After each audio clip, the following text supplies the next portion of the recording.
And welcome back. It's been, I think, 3 or 4 weeks since I last did a live, so it's really fantastic to be able to be back. Of course, I'm just back from my Alaska-Japan repositioning cruise, where it was just impossible, kind of time-wise and schedule-wise and everything to make this happen. So it's great to be back. So it'll be certainly until my next travels, will be a couple of weeks, certainly be able to do live streams, and then I've got some land-based stuff, so I should be able to do those. So lots and lots of questions, I'm sure, to come in. I'm doing it on a Saturday because unfortunately I couldn't do it on Sunday, but I'll be back to the usual Sunday from next week. So just a reminder, this is a live. It's great to see some of you here already joining. If you're watching this afterwards, which many of you do, just remember it's alive, so whatever you hear on this is driven by people asking questions. So hopefully maybe you'll be able to join alive next time. I bring the questions up as they come up, so if you want to skip through to questions that appeal to you, even more so. So let me do a little bit of housekeeping and welcomes and bits and pieces before we get into the questions, and then I'll jump into the questions because obviously I want to answer as many questions as possible in the 60 minutes we have. So let me just remind you, I'm just back from this repositioning cruise, which was on Silver Nova, a ship I really wanted to try. And of course I did the repositioning because it's a really good value. So you can go on like a more premium line like that at really good value. So we started up here in Seaward, we went to Kodiak. We then had 6 consecutive sea days where we changed time zones 7 times, including losing a whole day. So people who had a birthday on the 28th of August skipped a whole day. Then we actually had, which is unusual by repositioning, we had 8 different ports. So that was great. Just a reminder, by the way, I'll do a little punt here, is this is the Cruise Globe where you can add all your cruises completely free. So it's cruiseglobe.com. Then once you're in there, you can do things like you can order the cruise cards and the maps and stuff like that. And if you ever do that, use the code TFT and you'll get 10% off. Just a reminder about that. The Cruise Globe is fantastic. So that I was able to pop in the day after the cruise ended, and it showed up all my cruises and stuff. So that's really great.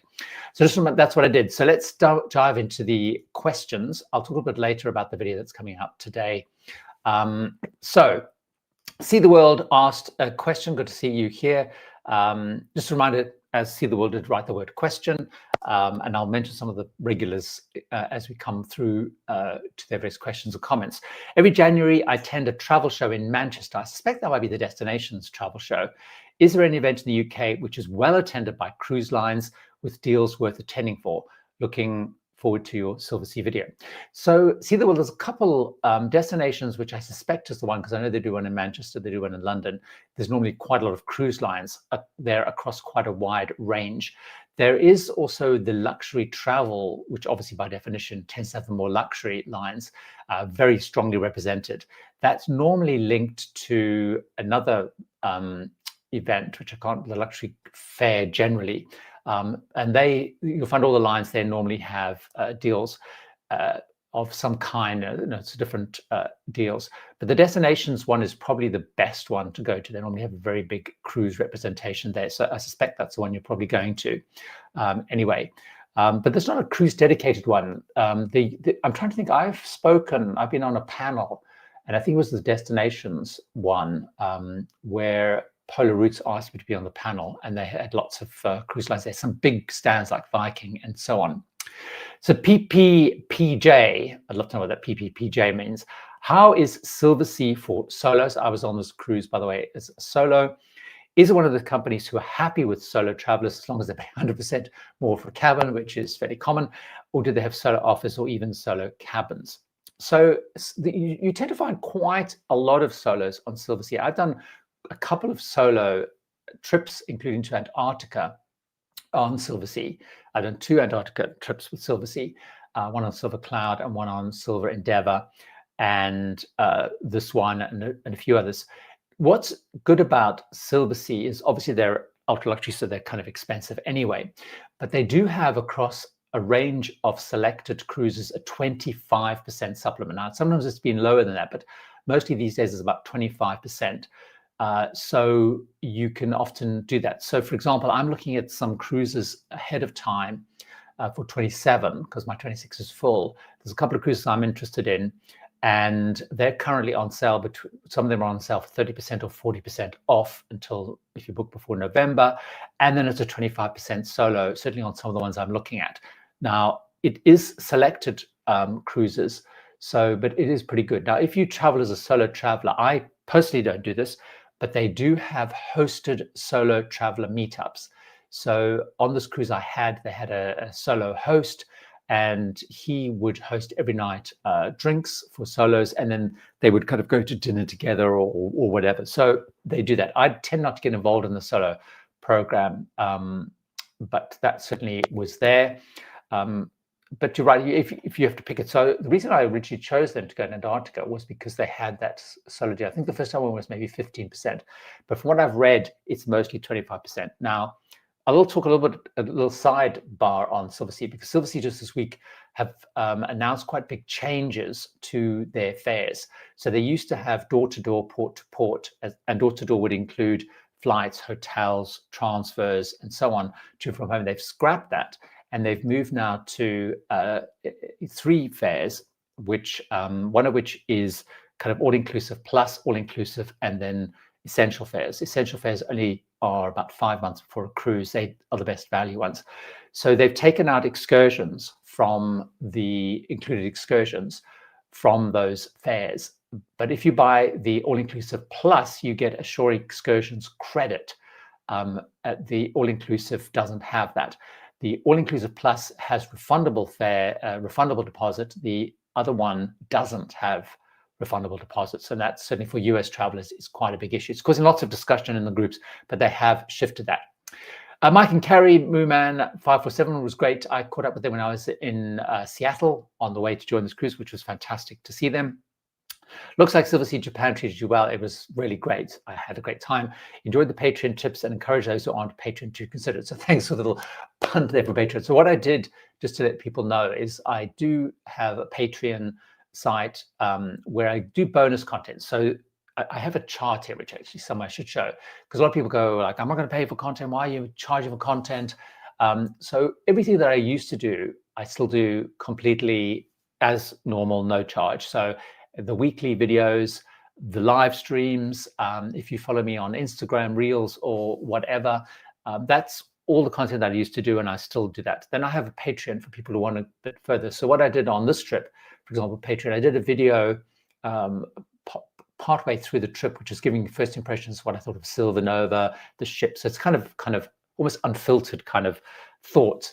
And then I posted for each of the 8 ports we went to, kind of detailed reviews of the ports. So I spoke about what I did, that I had some cultural context and some background to it, because I don't, that's sort of kind of content that I wouldn't normally post as such. But then if you follow me on Facebook, you'll see I did kind of a scaled down version of that.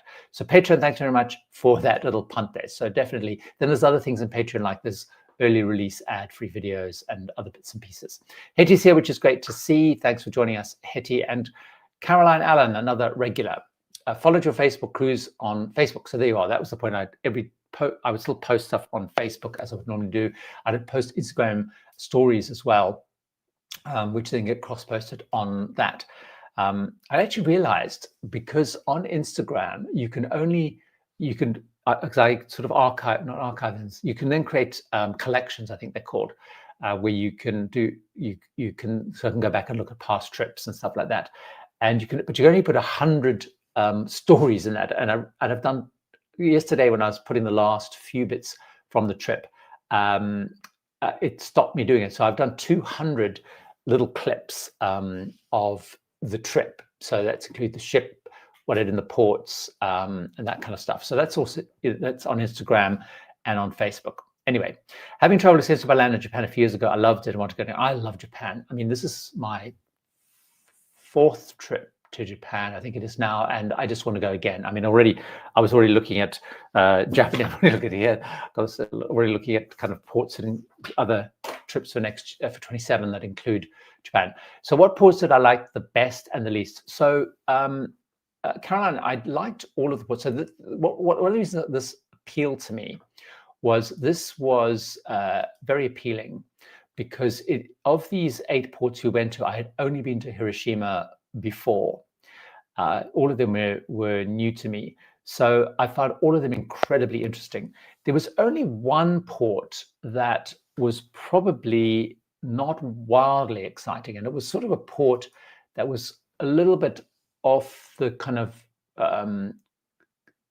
tourist kind of circuit, if you know, which was Akita.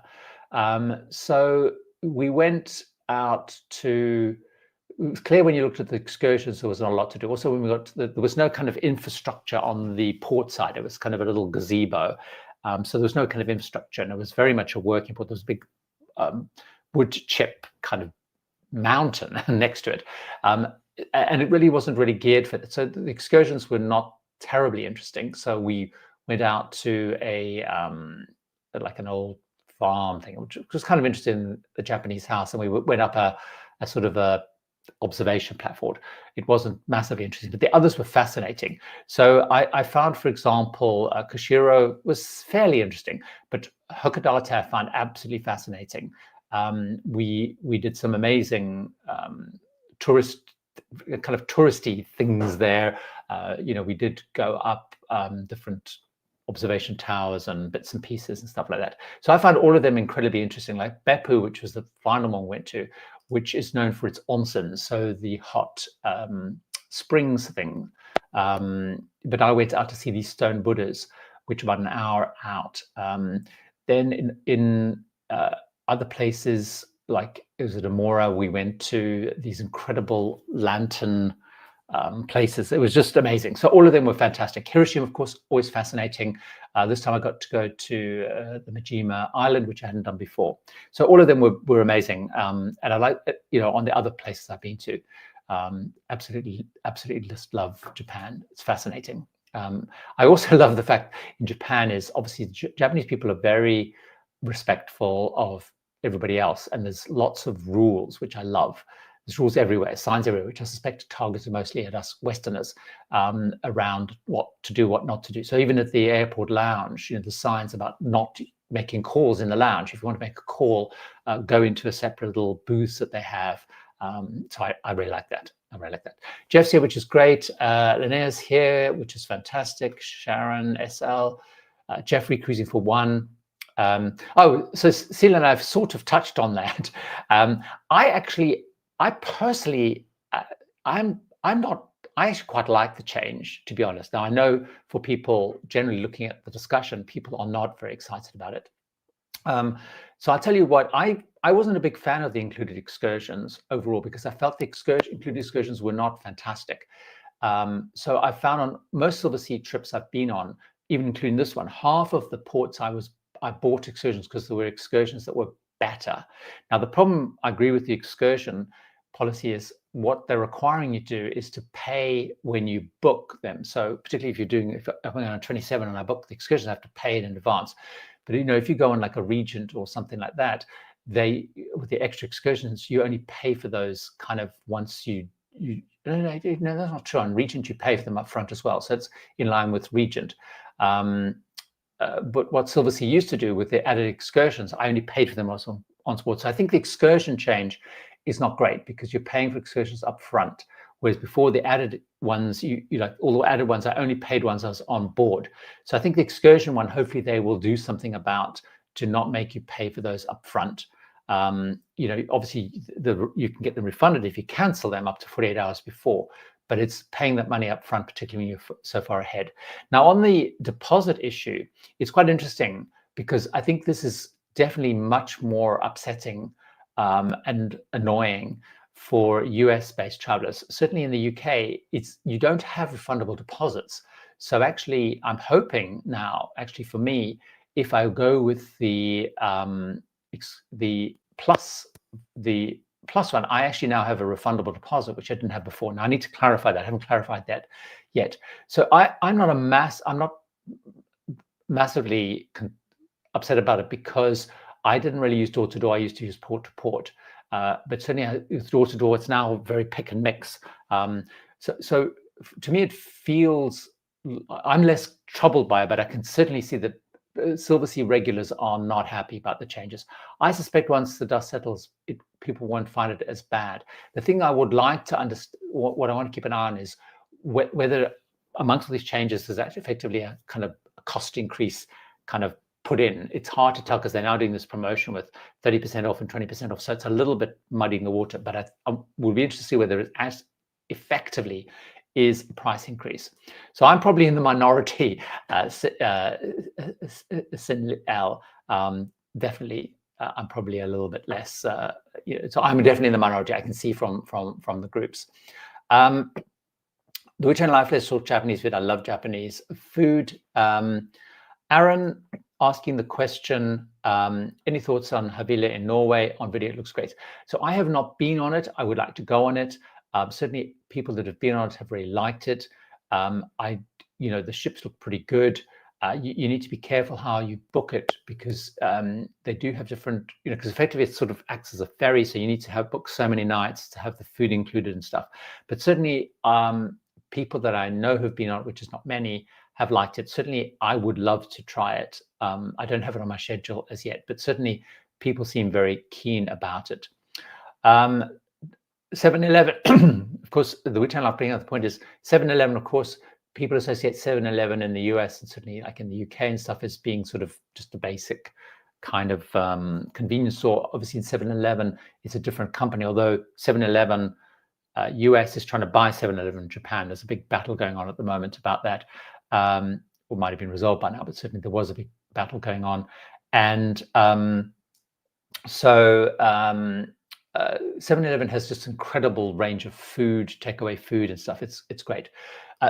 Sinan, just adding to a question, can Silversea still be considered a luxury all-inclusive line? It's interesting because the point I make, and I'm actually working on a video on all-inclusive, so it's quite, actually comparing this, it's quite good that they made the change before I finished that video.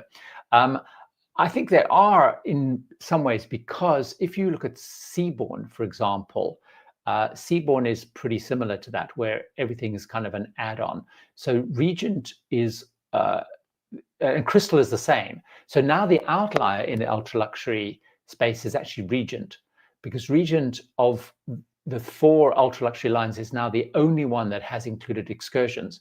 Seabourn doesn't have included excursions. Crystal doesn't have included excursions. Silversea now doesn't have included excursions. So Regent is the only one. So it'll be interesting to see whether Regent moves away from that. But also, if you look at, the others also have the pick and mix in terms of bundling a door-to-door thing as well. So it's more in line, in reality, it's moved more in line with the others. I wonder whether it's because they're seeing that actually that's the general direction of travel, as it were, excuse the pun. So I'm really intrigued to see whether Regent drops the included excursions. They shifted a little bit more like Silversea, where you could buy a more inclusive thing, which included some of the transfers at the beginning and the end. So I suspect might see a kind of a merge to that. So certainly they are, they're more in line now. So yes, is if you're being pedantic about it, I understand your point completely, where they used to be a more all-encompassing with the door-to-door experience, but they're now more in line with the category, as it were. Just remember, write the word question if you do have a question, so I don't miss it, because if I don't see a question, I often assume it is a chat amongst people. So let's have a look. So Betty, I think this is a question. Yeah, I can see a question mark. Are all cruise lines cutting service in buffet areas? We recently cruised on Princess and Royal Caribbean and see they're not doing refills of coffee and tea in buffet areas. So I guess you mean, that means people coming around refilling it rather than you going and doing it yourself? Certainly, I mean, you're right. I've seen certainly, Holland America, Princess, etc. They have the big urns and stuff where you go and refill. So certainly on Celebrity, when we were on Celebrity, they didn't really have people coming around. At breakfast, they did to a greater degree.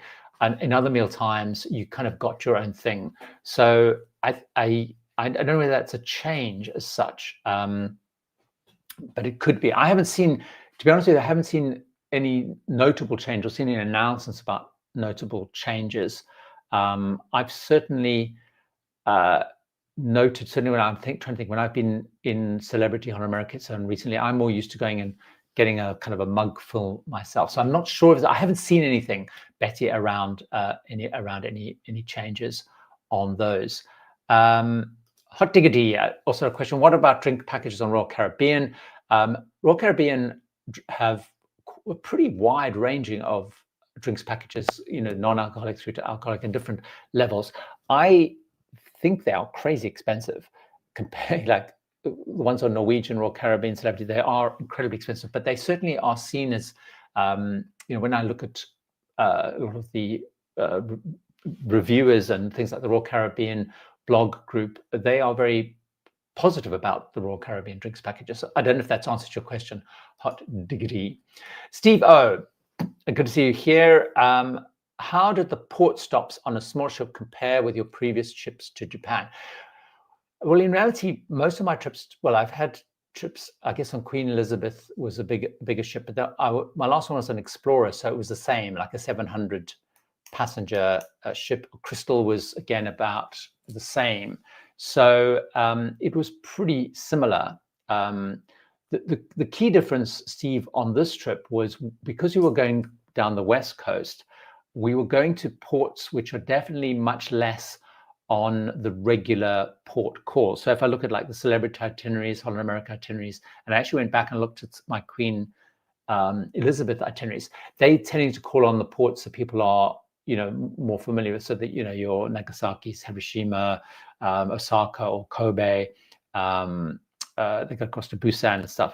So these were definitely more out of the way, but that I think was more of a decision. They decided to go down the West Coast to add a bit of kind of variety, I guess, to it. So that was the main difference. It was less about the ship size. I'm trying to think if any of the ports of the ship wouldn't, I think bigger ships would be able to get in, but maybe the infrastructure would have been less able to cope. Certainly some of those ports we went to, I'm not sure they could cope with bigger ships just because of the infrastructure. But when I think about Hakodate, for example, they had a pretty big port terminal there. So a couple of the others didn't. Roxy, we have just seen a flash sale for a couple of cruise lines. Yes, particularly being September, you'll find it's end of quarter. So you'll often find at the end of quarter, you'll find a bit of flash sales. Of course, another bunch will come up in Thanksgiving-y, Black Friday kind of times as well. We've just seen a flash sale for a couple of cruise lines, but on Celebrity, the retreat price is still crazy high. Is this what we should expect from now? Yes. Short answer. Celebrity have made it very clear that they want to shift their kind of perception, positioning, product a little bit more on the upper end in the premium category. They want to be seen the retreat as kind of a luxury experience on a bigger ship. So yes, I defined, to your point, retreat prices incredibly high. So I was talking to a couple of people who are on Silver Nova, who are big fans, and they know travel Celebrity Yacht and the retreat. And their point was like they kind of realized that they can go on Silversea for less than retreat. So certainly, when I compare what retreat prices were to say going on Regent or Seabourn or Silversea, often it is less costly to go on those more premium lines, certainly even like an Oceania or a Viking, than it is to go in retreat, especially when you then add in all the extras that you have to put on in retreat as well. So yes, but they definitely are. Retreat prices are very hefty. Roxy Jacobson, thank you very much for the super chat. Ken Goes Cruising, good to see you here. We're sailing from Barcelona next month for the first time. Do you have any insights that might be helpful? That's quite interesting. You've never sailed out of Barcelona with all the sailing that you've done. So I think the key thing, Ken, I don't know if you're flying in the same day or whether you're staying overnight or not. But one of the things that you need to really ascertain is which terminal you're going out of. Although once the taxi, if you're getting a taxi or whatever in, once they take you in, they can normally find it. But what I normally find is they don't always tell you in the cruise joining instructions, bizarrely, which terminal you're in, although it's relatively easy to work it out because they sort of use the same. So what I often do in the morning, I look on marine traffic if it hasn't been clear on the documentation. I look on marine traffic because that will also confirm which terminal the ship is actually in.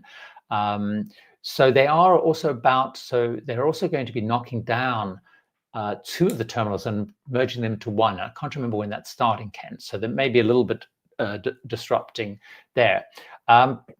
So if you're heading, the other thing to think about, I'm not sure how if you're staying overnight, what they don't really have particularly effectively in Barcelona, Uber is not particularly strong. You find quite a long wait time. So I tend to just use regular taxis rather. I'm a big Uber fan, just because I like to know where it is, and you can put the address in and all that sort of stuff.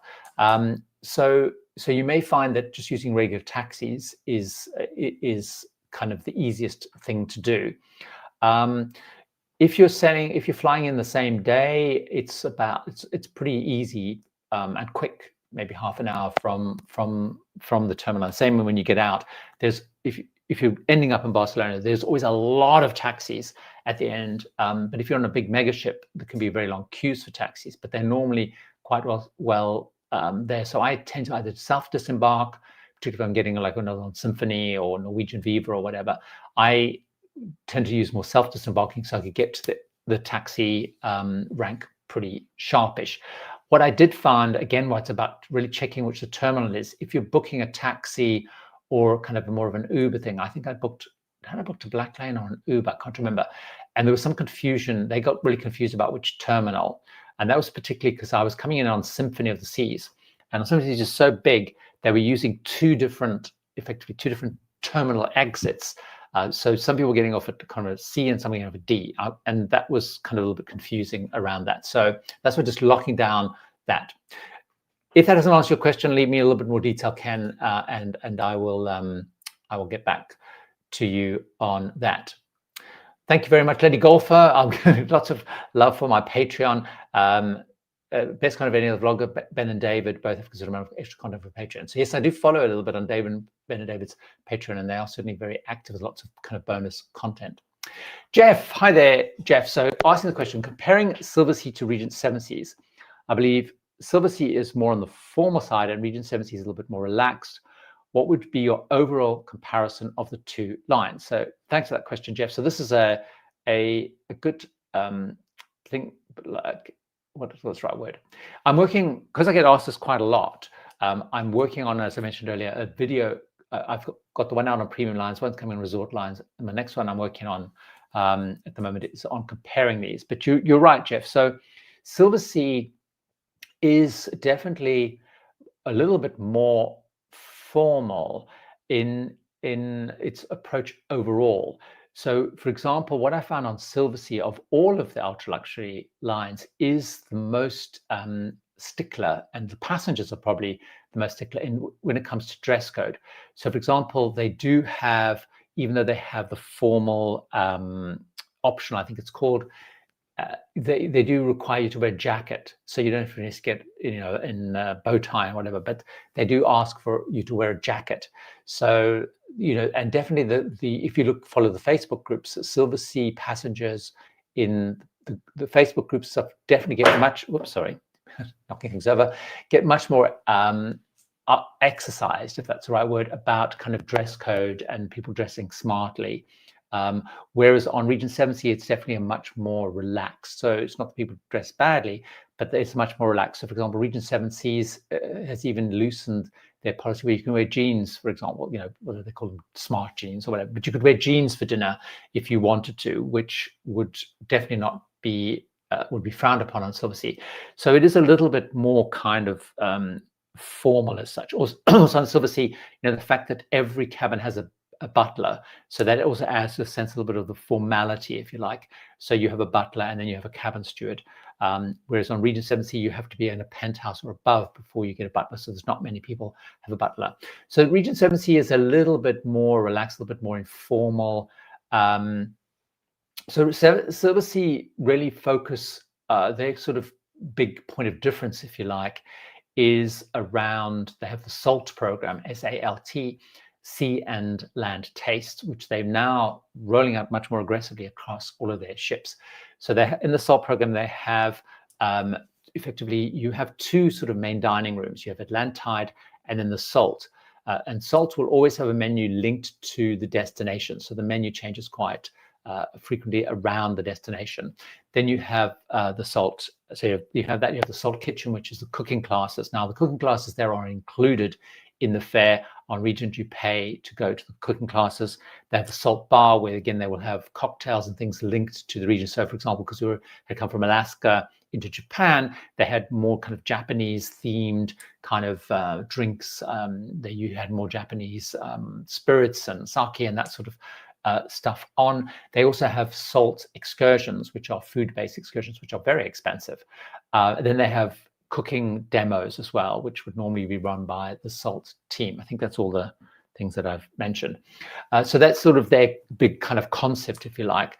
And what I've found is the menus are much more fixed than you would see on Regent. So in Atlantide, for example, they would have a page that would change every day, but the rest of the menu was kind of fixed. Whereas on Regent, you'll have a menu, a very extensive menu, which changes, have a much smaller sense of fixed things.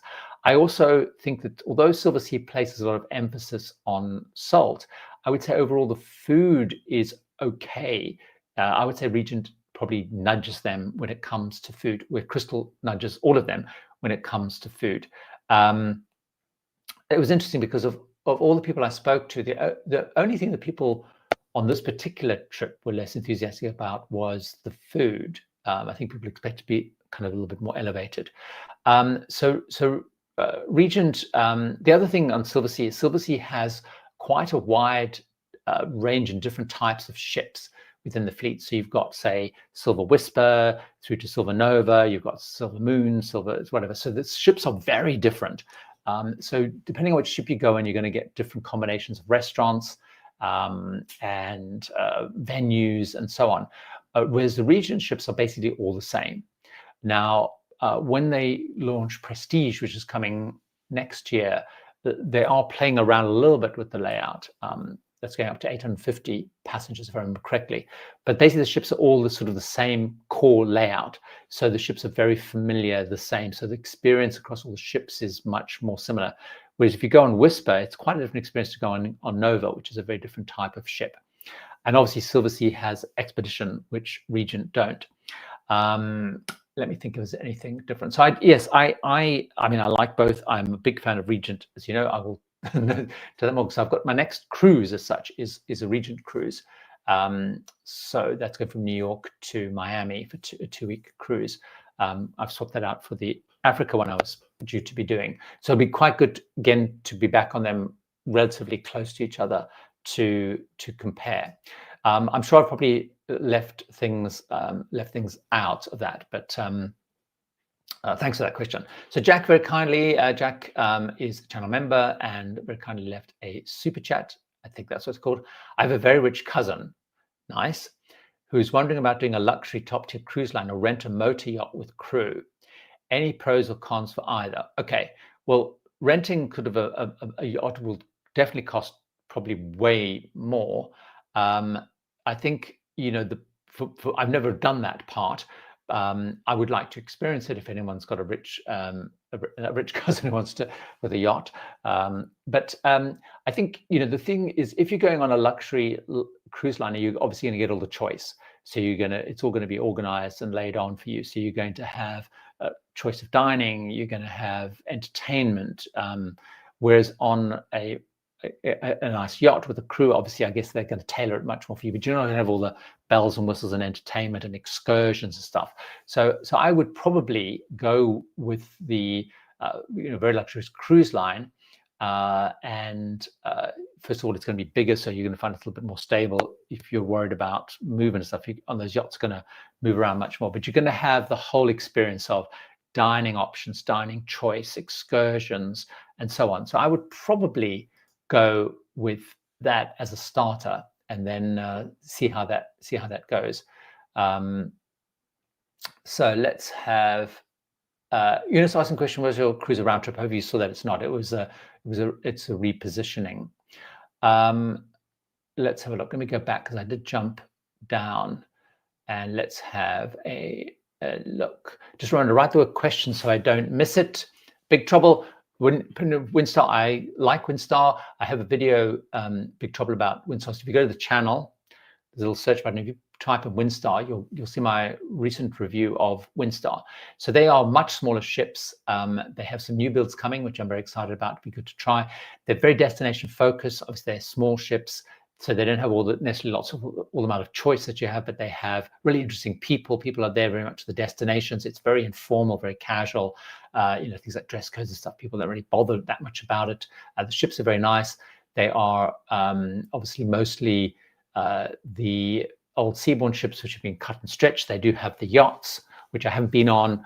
The sailing yachts I will be next year. I'm very excited. I'm going on that in May next year, so I'll be able to update you on the yachts because they're revamping all those as well. But they're a very good line. I mean, they're quite pricey, so because obviously they're smaller ships, but they have very interesting destinations. Particularly if you look at French Polynesia, they're a really good option for French Polynesia. But they're a great line. But again, it's, if you like, small ship experience, very informal, very casual, very much about the destinations rather than the entertainment and all that sort of stuff. So this is always a an interesting fine balance, and I have done I do have in some of the videos when I'm doing this, as mentioned, I'm doing the premium ones out. The resort one is just finished. That will come out in a couple of weeks. I'm going to do one on ultra luxury, and I'm going to do one on luxury. And you're right, I should probably in both those videos talk a little bit about the difference between luxury and ultra luxury. So probably the worth it is really around what is important to you. So for example, if a small ship experience is very important, then ultra luxury is going to be much better, because you're talking there probably ships around about up to 700 passengers, depending if you go on some of the smaller Silversea ships, it's a little bit less, but it's around about 700 or so passengers. So all those, Crystal, Silversea, Regent, and Silversea, but if you go luxury, your ships are bigger. So you're talking Viking, Explorer Journeys, and so on. So they tend to generally be bigger ships, 1,200, 1,000 passengers. You do have, of course, Azamara, Windstars in this category, much smaller.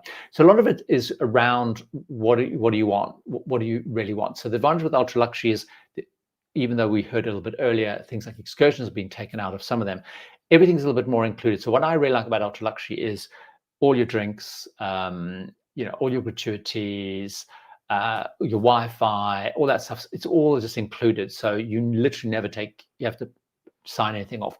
In luxury, it's a little bit more pick and mix. So your drinks package, your gratuities, obviously excursions, which we spoke about, they're kind of all extra. So it's a smaller, more intimate ship. You'll normally find the food is elevated above luxury. So if you say, for example, if you look at Oceania, which is owned by Norwegian, they then have Regent above that. So Oceania food's great, and then Regent's a step above that. So it's kind of a little bit elevated. You have more things like also little stuff like caviar and all that sort of stuff. So a lot of it hinges around what's important, what's important to you. So it's really that kind of balance. The ships will be a little bit plusher. Everything will be a little bit plusher. You might have coffee machines in your room and those little bits and pieces. Ken, good luck. Do you think we'll have EES issues as we travel the day after it's introduced? So for those who are not sure, so EES is the new system which is part of a two-phase system that Europe's rolling out. EES is then where everyone who's not part of the EU Schengen zone, or the EU, I think, not just Schengen zone, is when you go in for the first time, you have to have your photograph and fingerprints taken. So much as you, when, for example, when I go into the US or Canada or whatever. And then, so they capture your biometrics. The idea being that when you go in future, it'll be more automated. So I think what happens, I think I'm right in saying, is eventually, once you start going, you'll start be able to use the machines. So you'll see in most airports, they now have machines which only EU residents could use, and a lot of them are now setting up machines for non-EU. So I think the second time you go in, but you're right. I mean, it's been delayed and delayed and delayed and delayed. So I feel like it's got to slow things down. I mean, first of all, it's going to slow things down without a shadow of a doubt. So I'm not sure so much that it's necessarily after it's introduced, and maybe they just haven't got the speed of it. But yes, I think it's going to be slow because them having to deal sort of en masse, as it were, with processing fingerprints and stuff. Like when you go into the US, it's kind of slow. So hopefully not so. I think all the stuff I've read, Ken, is they're more concerned about places like Dover and stuff, the ferries where you've got a lot of people coming in and out.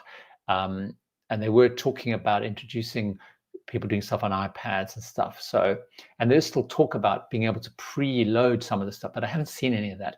So hopefully it goes fairly smoothly. Fingers crossed. Keep us posted. SL asking the question, would you prefer folk to have a Patreon membership rather than have a YouTube subscription? I think you mentioned yes. Patreon, personally, yes. First of all, because it's much easier. It's much easier to communicate to and fro. So the problem is if people have a YouTube subscription, so just for those people understand, so on YouTube, you can become a subscriber, which, there's no charge at all for that. Then there's the YouTube membership where you do pay to get this kind of bonus content. Now, the advantage on Patreon is people can message me directly, and I know that they've messaged me. With YouTube subscription, I have to go into YouTube and I have to look at the members section to see if anyone's posted, but people can't send me a message directly. So if you are a YouTube member, you can't just send me a one-on-one, if you like, question. So if you've got a question around, I don't know, Ken's got, got a question about EES or whatever, you can't send that to me directly, which you can on Patreon. There's also kind of a little chat thing on Patreon. Also, I can, it's much easier to send. So if I send like those updates I sent, which I haven't posted yet on YouTube members, is I can send out like a proper post with photographs in, inserted and stuff. And also it kind of alerts me. I get alerts on my phone and stuff when people post. So it's actually a much better system for people who are interested. The other thing I would say is Patreon also pay a high percentage of the subscription comes to the creator. So YouTube keep a much higher percentage. So it is much more appealing. Now, on the downside for people signing up is on YouTube, they bundle any kind of VAT and taxes in. So sometimes when you go into Patreon, depending on where you are, you may end up having to have some VAT added on to it. So it's a little bit less clear from that front. So let me just write the word question so I don't miss anything. I probably should stress that because a lot of people not leaving the questions. So I just want to make sure that I don't miss any questions in the chat. Another solo traveler in my Facebook group, Happily Forever After Farm. Another solo traveler in my Facebook group mentioned something that has got me thinking about. Is it safe to let others know you're traveling solo on the ship? I'm going on MSC. I think this is an interesting one because I know some creators won't tell people that what cruise they're on until they're on, so that people don't necessarily sort of stalk them a bit, I guess. So I don't know that would be an issue. I think I would say if you're asking the question, I would say for your own kind of confidence, as it were, I wouldn't post about traveling solo. If you've got any doubts, don't do it. I think the advantage if you're on a big ship like MSC, you're going to be surrounded by lots of people. So I think it's more about what you do once you're on the ship than anything ahead of time, because people aren't going to necessarily know. Obviously, not going to post your cabin number or whatever. But certainly, I have never thought about that before. But I guess I would say, what is the upside of posting it? So unless you're specifically looking for other solo travelers, so if you're in a solo traveler group looking for solo travelers, so it's all solo travelers, I would have thought that's fine. But if you're going on most of these, like MSC has solo traveler meetups and stuff. But I think obviously not declaring any of your sort of cabin numbers would be the key. The Wu-Tang Life, do you pay for seat selection on an airplane, and what location do you sit, front, back, aisle, or window? So I am fortunate enough because I have status for all my years of traveling, both corporate and whatever. So I have status with One World. So I have Emerald or Gold on BA. So I can choose a seat always without having to pay for it. So I always choose a seat, same as I always choose a cabin. I'm very obsessed with it. And also what I do, which is come back to your sit, front, back, aisle, or window, is I always try to travel, if I possibly can, business through a combination of using Avios, buying way in advance, certainly for long haul. I always used to prefer aisle, partly because it's easy to get up and down. So it depends a little bit on how long the flight is and the seating kind of configuration. So if I'm on like, say, a European flight, I will be on the aisle. But what I try and always do is get a bulkhead seat if I can, because that has more legroom and you don't have the danger of people putting the seats down. So I would always try and get bulkhead, so so I don't have any chance of people putting chairs down, if that makes sense. So yeah, I'm obsessed with my cabin. I'm obsessed with choosing my seat. I love like Seat Guru.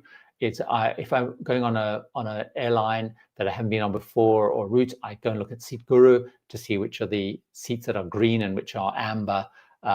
So I always kind of do that. I'm a bit obsessed like that. Christopher, taking our first cruise in February, very nice. We've ended up getting a reserve collection room and Princess Premier Majestic Princess. Thoughts? I think it's great because you're going to, with the reserve collection, it means you get that dining room access, which is great. So you have a slightly elevated menu, not much elevated menu, but you have a slightly elevated menu. You have the specific reserve collection dining, which means you can normally get a table configuration you want. You're unlikely to have to wait in queue. And obviously with Princess Premier, it does have a cost to it, but they keep changing the inclusion stuff. But it means that everything's kind of included. So you never have to worry about it. It's paid, it's done. And I had never had Princess Premier before. I had only ever had Princess Plus. But when I went on Sun Princess, because I went in the Sanctuary, which is kind of even elevated amongst reserve collection because they have a different, it's a much more dedicated space there. And Princess Premier was part of the fare, and it was actually great having Princess Premier. I think it's going to be hard to not have Princess Premier because I was just so used to all. In fact, I could go to Alfredo's as much as I wanted, and you could, and there's, well, it's changed up. You could get all those ice cream things, and it was great. So I think you'll really enjoy it, particularly for your first cruise. The dangers be hard to then, it'll hard to then be going back. Brian asking a question about drinks packages. So the thing with drinks packages is a lot of it depends on how much you're going to drink. What I would say, Brian, is there is a little calculator which Cruise Mummy, so cruisemummy.co.uk. If you Google cruisemummy.co.uk drinks package calculator, she has them particularly for some of the UK-based lines like Cunard, etc., etc. And what you can do there, Brian, is you can then think through. It asks you to think through, how much you will drink. So it'll say, am I going to be drinking, how much wine will I be drinking, how many beers will I be drinking per day, blah, blah, blah. And it will then calculate for you what that's likely to cost you. And also it will tell you then based on if the drinks package is worth it for you. So I can't remember offhand the rules on the Cunard drinks packages. I think they've just changed recently. Someone actually sent me, who's on Queen at the moment, sent me because they've made some changes. They sent me a document with the latest prices on. I haven't had a chance to dive into it, but most cruise lines will have, you can only have up to say 15 drinks per day. Some do and don't count, for example, things like premium coffees and teas. And I can't remember offhand whether Cunard does or doesn't include that. What type of sodas you can have and can't have. But normally it's around 15 drinks per day with whatever's defined in the package up to a certain price. So you'll often find it, you can only order cocktails up to a certain price. And over those, depending on the line, sometimes you have to pay the difference or you have to pay it completely. But I would use that drinks package, Brian, that drinks package calculator, because that will tell you whether it's worth buying or not. So it's kind of, it's based on what you think you're going to be doing. So that's really good. Oh, so Ken, you actually go by train to Barcelona. That's interesting. I'd love to know a little bit how you do that. Like, how long is it going to take you? So are you doing like Eurostar to Paris and then Paris to Barcelona? Very interested. I'd love to know a little bit more about how long that takes. And if it's overnight or you just daytime trips. Travels with David and Mark. Good to see you here. So they have a YouTube channel. If you haven't followed them, follow them. On our journey of broadening our cruise line experience, if we were to dip our toes into the luxury category, which line would you say is the most toe dippable, if that makes sense? I would take a look at Explorer Journeys, would be my thing to have a look at. They have beautiful new ships. Now, they sort of see themselves as being an ultra luxury category, but in reality, then, in my view, they're more in the luxury category.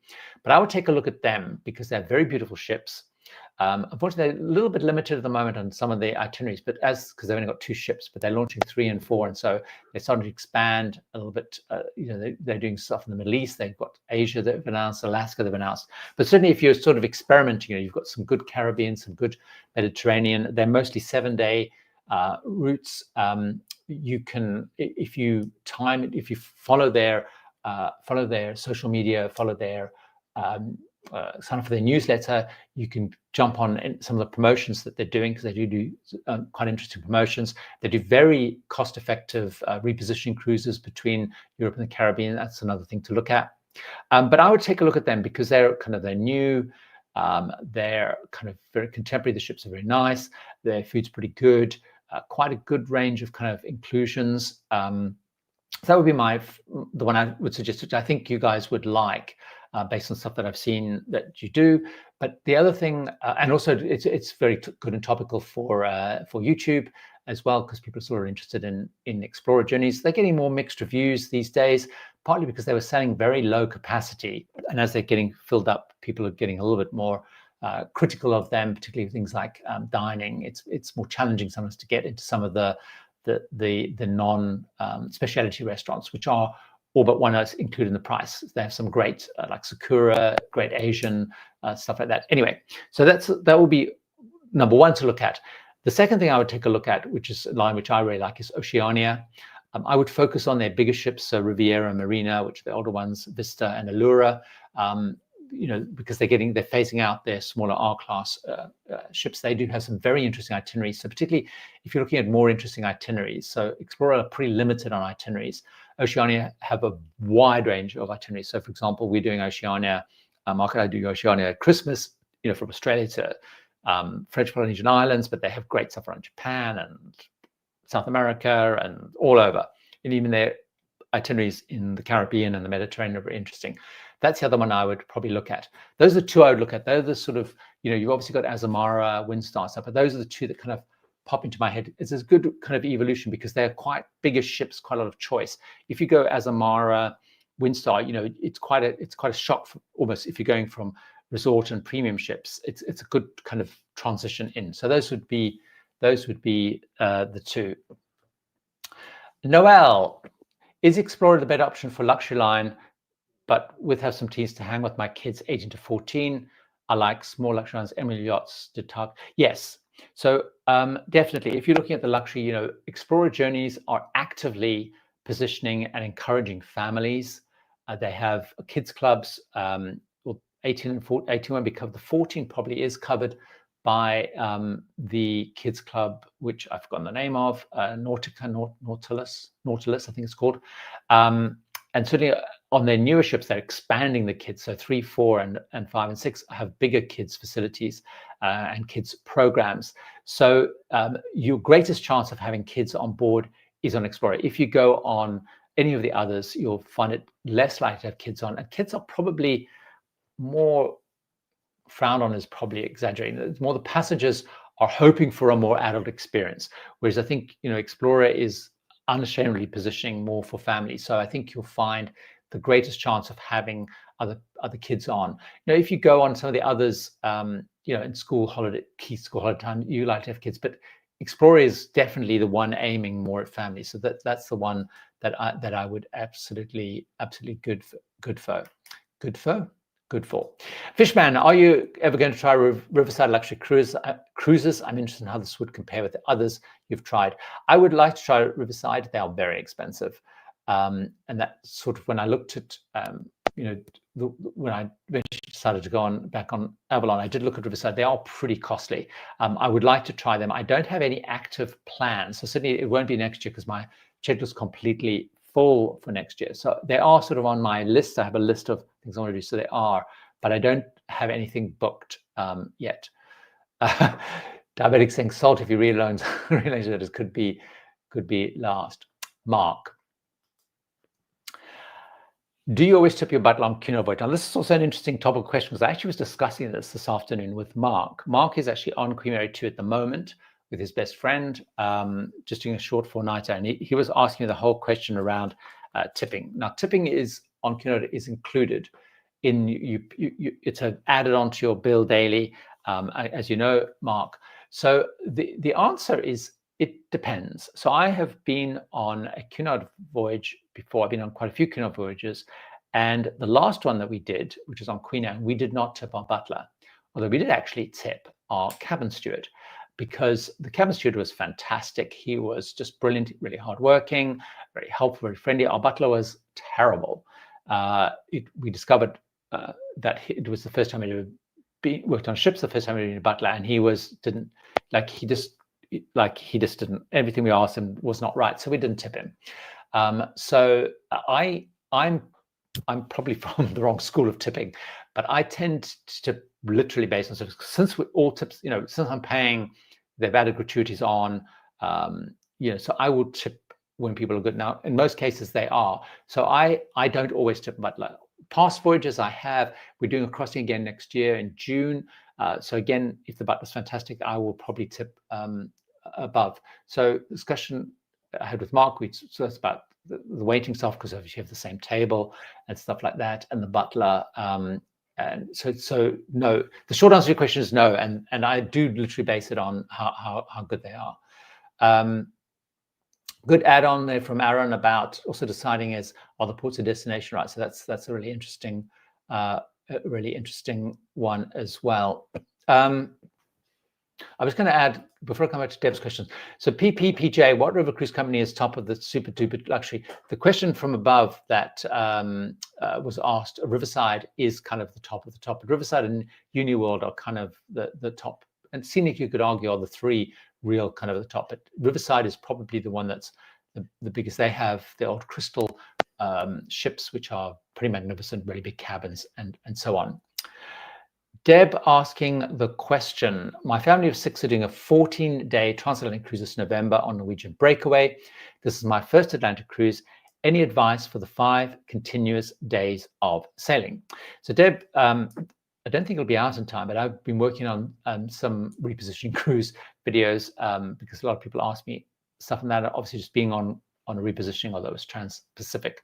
So I think, the good news is that, Deb, you'll find that Norwegian will have a pretty active program for those 5 days. But I would also plan, so if you're doing November, you're doing from Europe to there. So you also need to bear in mind, although by the time you get to your continuous days of sailing, they're probably nice weather. So you need to assume, certainly at the beginning, the weather's not going to be great. So plan, assume that you're not going to be out hanging out on the deck necessarily. You may end up being much more indoors, but Norwegian will have a pretty active program. So I would assume that a lot of that's going to be taken care of. If that family of 6 has got kids, the kids program will be pretty in-depth and stuff, so you could probably not worry too much about that. But I would probably also think a little bit around, make sure you're taking stuff to entertain yourself as well. So if you're a Netflix download or Amazon Prime download, or if you're a big reader, take books or ebooks or whatever. So you've got kind of stuff to entertain yourself would be the key thing. And I would also do things. So things I like to do when I'm doing continuous days is I'd like to have breakfast, for example, in the main dining room. It may open a bit later. It's a bit more relaxed, but it's actually kind of a little bit more civilized, and you can spread out your day kind of a bit more. Those would probably, I don't know if that's really answered your question, but that's sort of what I would do. Square Bear, I haven't been on Scenic cruises, I've only toured it. People who've been on Scenic love Scenic. Anthony asked me, what airline did you fly home on? I flew home on British Airways. Claudia's here, very late, good to see you. Let's have a look. JJL, since maiden voyages seem like a thing, have you sailed on a ship's last sailing before being retired? If so, is it quite the celebration of its history? So I tend to avoid, this is an aside, I tend to avoid maiden voyages, partly because they're always very overpriced because everyone wants to be on them. Secondly, they often get cancelled. So for example, you might have seen Disney have just cancelled all their maiden voyages of Disney Treasure. They pushed it back by 3 months. I think Royal Caribbean is about the only one that seems to, they actually brought Icon, no, is it Star of the Seas, the one after Icon, actually came into service before its scheduled maiden. So they build a bit more buffer. So they tend to not always happen. They're very expensive. Service isn't always good. If Queen Anne came in, everyone was complaining about their maiden and so on. So I tend to avoid those and wait till things are bedded in. Bit of a side. So no, I've never sailed on a ship's last sailing. But they often tend to be quite celebratory. For example, when QE2 finished the service, some real diehard fans had lots of celebratory stuff on. But yes, it tends to be quite a big celebration, but also kind of sort of bittersweet. Now, there's quite a few ships coming up that are doing that. So, a lot of the R-class ships are leaving the fleet of Oceania. They are going to have new lives. So, Insignia is becoming part of oh, my mind's gone blank. It'll come back to me. A residential ship. You've got Regatta leaving on a charter. Then Regent's got Navigator leaving, and so on. So those, I think, they're going to be almost bittersweet because they're about to be reinvented. But there is a sense of excitement and whatever around those. So yes. Oh, sorry, it's adventure. So I said treasure. It's adventure. Thank you, Dadabeck. It's adventure. When I said treasure, I thought it was on. I'm getting my things mixed up because I was talking to people on the last trip I was on who'd been on treasure. That's why I got treasure in my head. Let's have a look. Yes, Julie asking the question: did I experience rough seas? Yes. Crossing the Bering Sea can be a little bit chippy choppy. So we did have some pretty bumpy days there. A lot of wind. So yeah, it was pretty bumpy for some of those days. The pools were empty, closed and stuff for a while. Decks were kind of closed, but it was pretty bumpy the one night. It was one of those bang, bang, bang sort of couple of nights, which of course I was very happy with. Horace asking a question: is the key worth it on Royal Caribbean? I've never bought the key, but I have looked at the key. I think it is pretty interesting because you've got some of the perks in terms of embarkation. Disembarkation, you get the welcome on board lunch, if I remember correctly. You get seating, which is really good for the shows, because all the shows can be really hard to get into. So I think it's pretty worth it. I quite like those little perks. In fact, the video that I've got coming out tonight, which I'll talk about, in fact, it's probably out after 6 o'clock. I dive into a little bit of this. So let me do a little thing before I wrap. So the video which has just come out on the channel is Champagne Lifestyle Beer Budget. And what I do in that video, it's how to cruise as a kind of a first-class VIP without a first-class budget. And I look at a whole bunch of tips and things that you can do to actually elevate the cruise experience, many of which you don't have to pay any money for, some which, there's a bit of money, like the Key, Club Orange, and so on. And I dive into that. So I can probably answer your question in that video. So that video is now live on the channel. So I have churned through the time. Thanks so much for the questions. Some great questions from everybody. I will be back next week. I'll be back on Sunday. Have a great rest of the week. Go and watch that video if you want more of me. Thanks for all the good, kind things people said about Patreon. So have a great rest of the weekend. And if you're cruising, happy cruising.